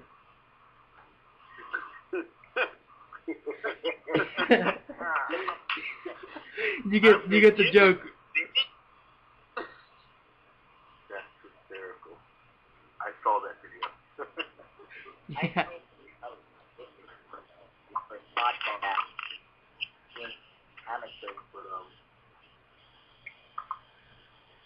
But they wanted to create this scenario where Superman was either, he was going to see a Metropolis citizen, chopped in half, or he had to do what he had to do. And they planned, so like Zach and Chris, they planned this scene like that because they wanted to give even his his aversion to being a hero that doesn't kill people. They wanted to give that an origin, and that's where it comes from. Well, yeah, I heard that. I heard like David Goyer, Zack Snyder, Christopher Nolan. I know David Goyer and Zack Snyder are on board killing Zod. Christopher Nolan wasn't. And then Snyder explained why. They had agreed. They had this conversation where, Goyer agreed with Snyder on the idea, but there, the holdout was Chris Nolan. Chris Nolan was like, there's no way you can do this. After checking with DC Comics about the change, they talked about it a little bit more. DC kind of responded positively to it, and so they kind of boosted, Goyer and Snyder's idea. So I heard that. I heard Jeff Johns. I heard Jeff Johns liked the idea that they killed Zod. Yeah, and when we say DC like the idea, we mean Jeff Johns. Yeah, even Snyder explained. In charge of DC. But it's like, they wrote this scene now, and that's when they added the heat vision and everything like that. But at first, they were like, nah, you can't. Chris Nolan was really adamant about you can't kill. But Goyer and Snyder, won over Nolan in that film. But remember Mark Waid, who wrote Superman Birthright? He was pissed when they did that, and he had this whole, he wrote this whole scathing review about the film, about them killing Zod. Some stuff like they snapped Zod's neck. This guy stood up and said very loud, "That's it. You lost me. I'm out of here." When he this is what he said when he was in the movie theater. I said, yeah, okay. I heard that. I heard the guy who wrote Superman Birthright was even welcome back to DC Comics because the crap he said about that idea. Oh, and then don't forget Kingdom Come. He gave us David. And wasn't Jeff Johns on board when Wonder Woman snapped that one guy's neck? I don't know if it was. I think it was Max Lord or something like that. Maxwell Lord. Yeah, I have that comic. Lord. His neck. Yeah, they showed that in Infinite Crisis. Yeah, the same goes for that. And yet she got a lot of shit for people who had some brains to understand why she did it. Yeah, you're gonna wherever you have someone who's when they make a film like that, you're not gonna please everybody. But people like, you know, you can't do this. That was something that was really pissed off. But they didn't want to. They had a plan, and this was the plan. Everything about this movie was an origin tale. And like a coming of age for this Superman character. This guy was just learning to be this character, and that's what this was all about. And then even down to the they were really detailed, even down to the snapping his neck. That was in itself an origin. I'm like, I don't understand. They went with they went with a different type of. They didn't have like Jimmy Olsen right away. They had a female character. Then they had Lois Lane wasn't the traditional Lois Lane. They let her. It was Amy Adams, and they let her keep her her hair color and everything without changing it. And they went with all these different things, and these were changes. And so I don't understand though the complaints really about this particular film. It was a great movie. When do you think we're gonna see this? We're gonna see what? When do you think we'd ever see Jimmy Olsen? He might show up in this film. He could show up. He could show up in the Superman 2, Man of Steel 2. I think we'd see him more likely in that though, for some reason. Maybe at the end.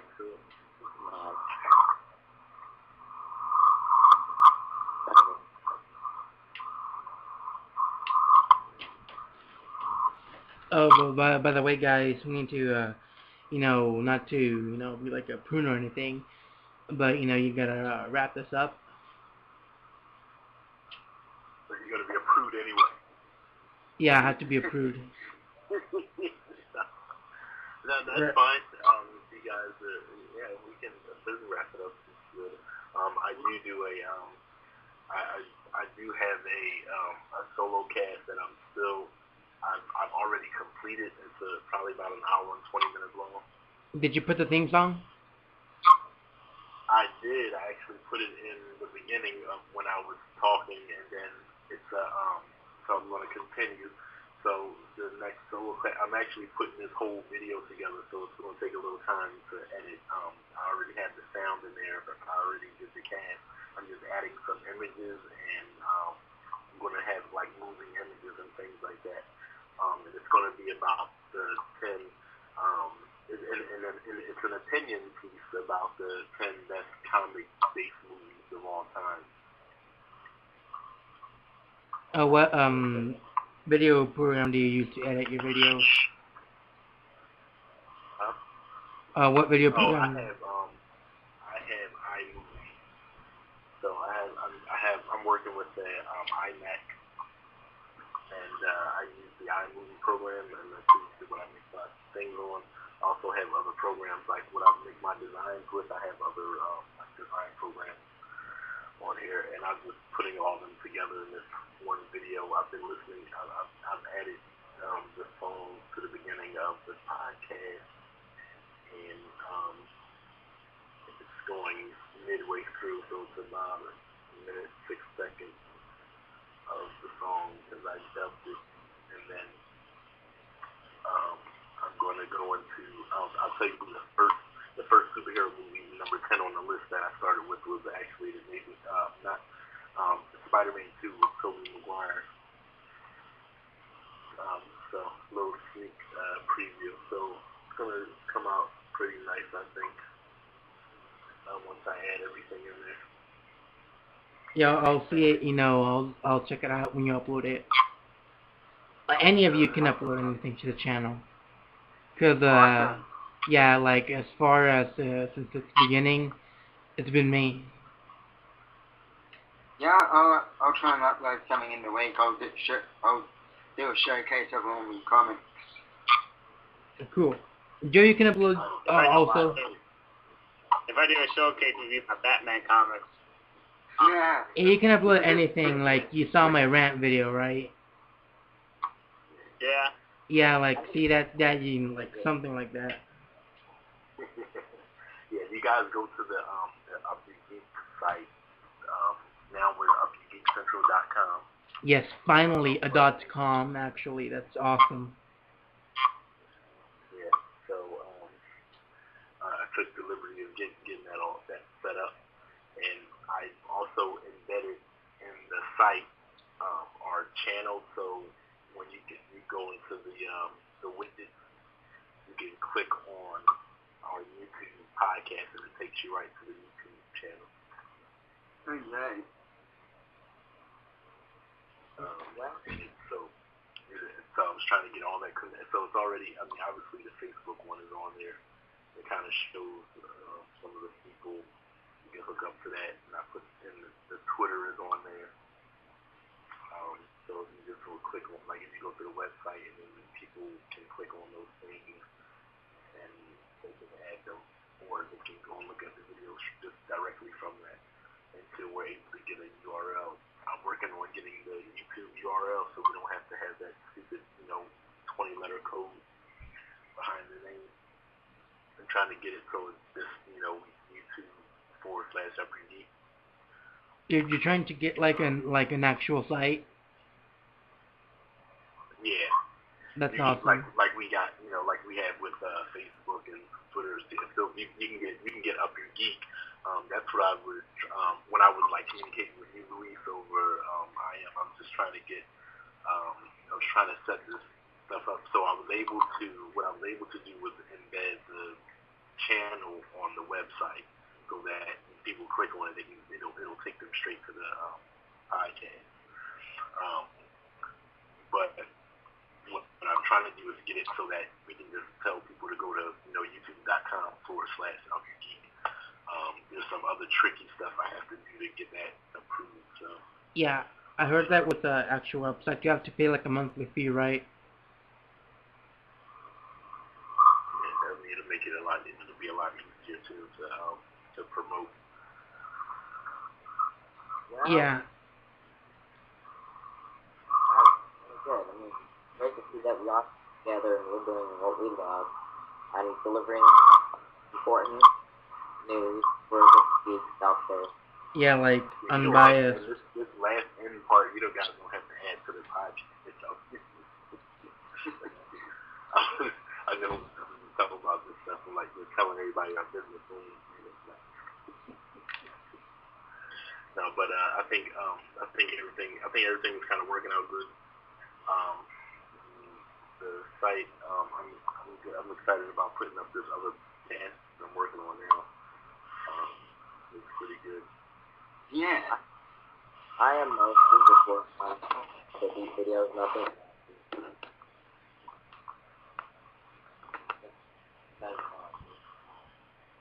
I'm not really a full thinker for these things. I just like to enjoy it most of the time.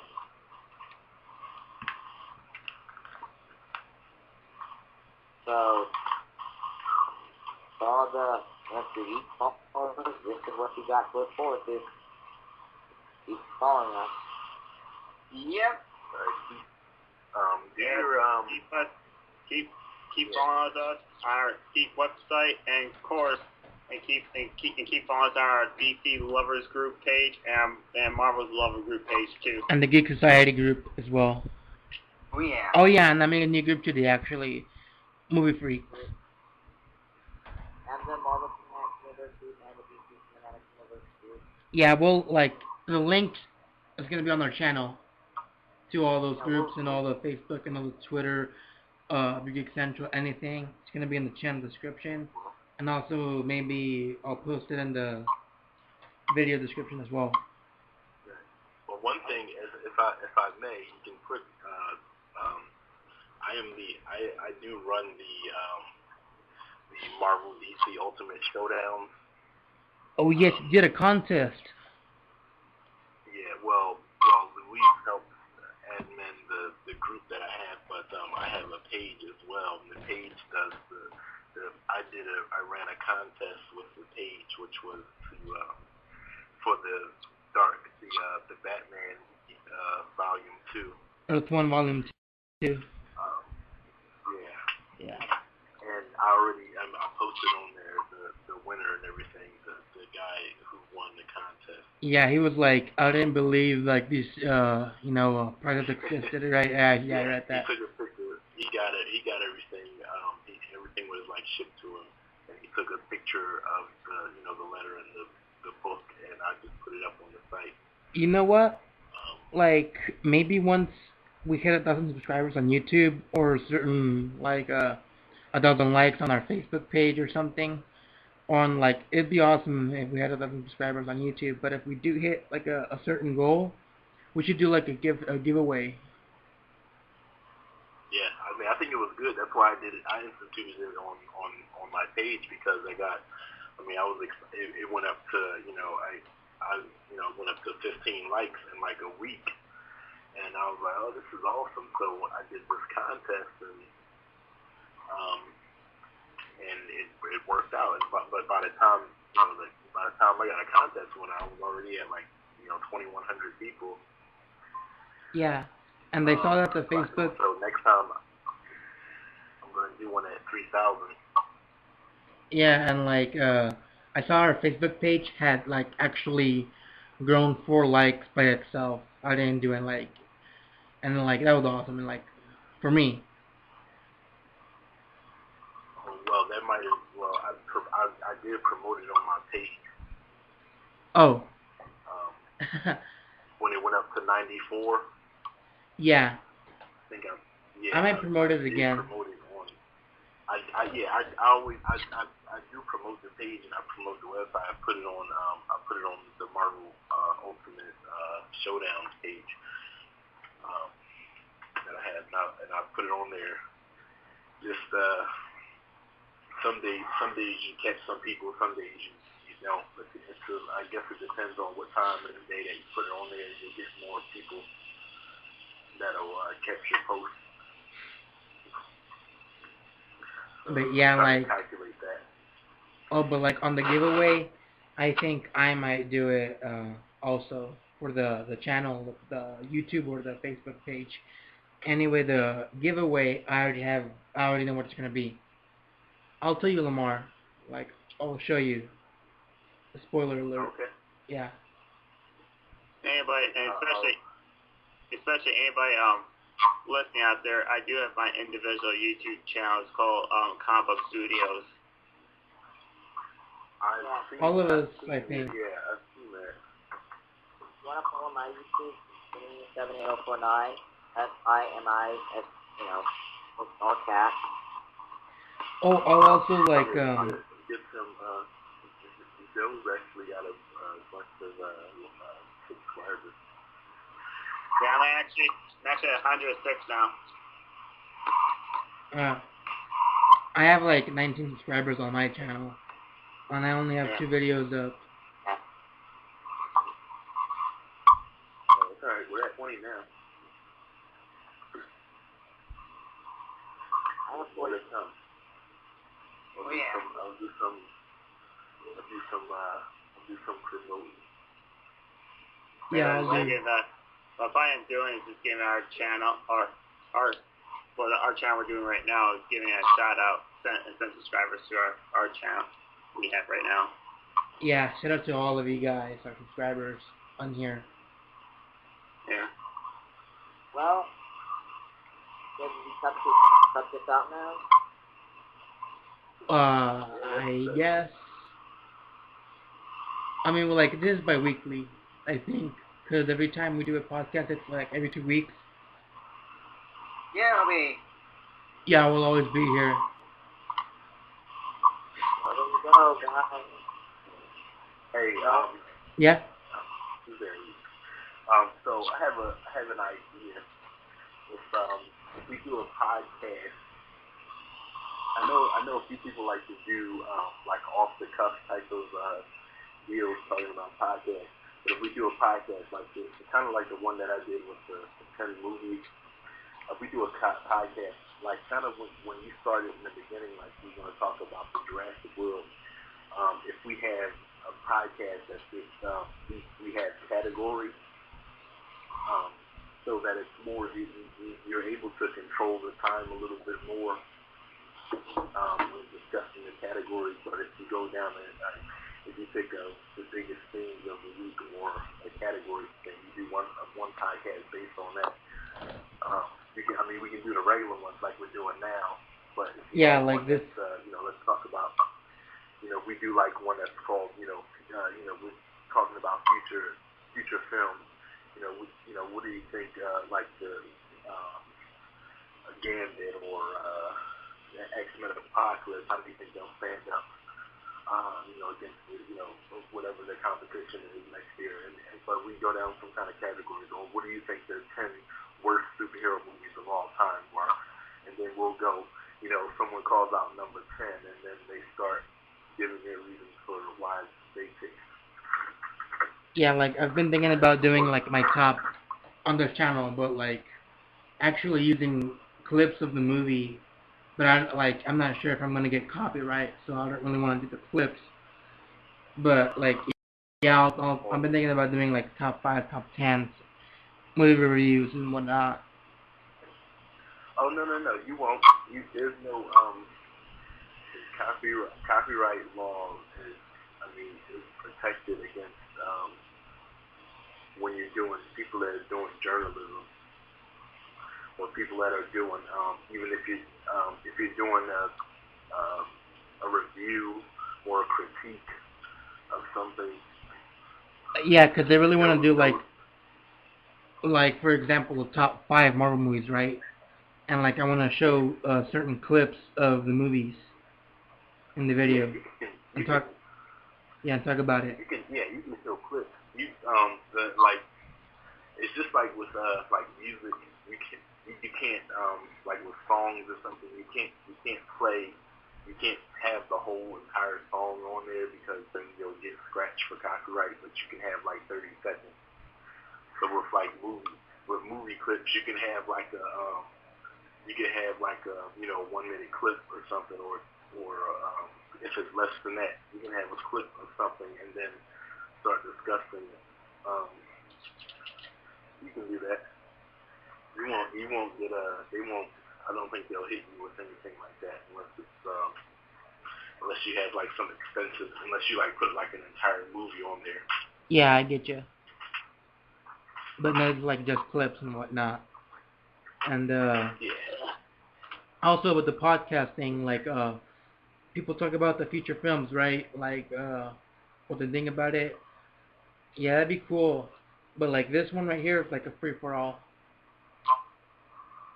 Well, yeah, no, that's what I'm saying. Like not like every one. Like if we do one where it's like the solo one I'm doing is 10, in my opinion 10 best movies. Barring a few that I just put in there, but something like that. If you had a category, okay, let's talk about. For instance, let's talk about Jurassic World. What do we think about this box office hit? How do we think it'll stand up next week's competition? How do we think it'll, do we think that it'll reach a cap of $1 billion? Do we think that it'll go over $2 billion? Yada, yada, yada. And then we go to, after everyone says their piece about that, and then, I think it'll reach whoever is there. I think it'll reach $1 billion, actually. Yeah. I think it'll definitely go to. It's already at over $500 million. So yeah, that was like insane. But so you have someone who's the moderator. You can go to the next topic. Like, all right, so let's go over here. Let's talk about let's say we were at a time where Assassin's Creed is first of all, there's all these video game movies coming out next year, if you guys haven't noticed. But that could be a topic of conversation. You got Warcraft coming out, you've got Assassin's Creed, we've got Uncharted. Okay. Yeah. So, you go to the next category. What do you think about these films? How do you think they'll stack up? What do you want to see from these films? So you do one like that. It could be even like something that you and Joe did something, I think, together. Or you, Joe and John. But you can but we do a round table type of deal where five of us or six of us, and someone can moderate the topics for one particular type of podcast. You can name it something else. We can do like you can call it like these are the free form ones. You can call that like round table discussion. Yeah. Mine is called so I called it solo cast. Yeah, I really want to hear your solo cast. Yeah, but I'm gonna put I'm excited to get it up there. It's taking longer because it's like an hour long, hour and 20 minutes long. So yeah, no, the editing. I get it. Yeah, so it's taking a little bit, but oh damn, like 2 hours right now. Well, we can obviously clearly chat more on the group page or the group.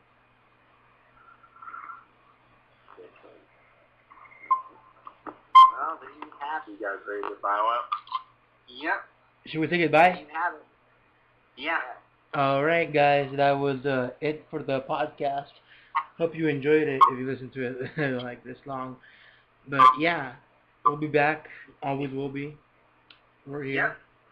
We're game. Now you guys, we got plans. Wait, where did Joey go? Oh, he left. Actually, he talked to me. Alright. He bowed out.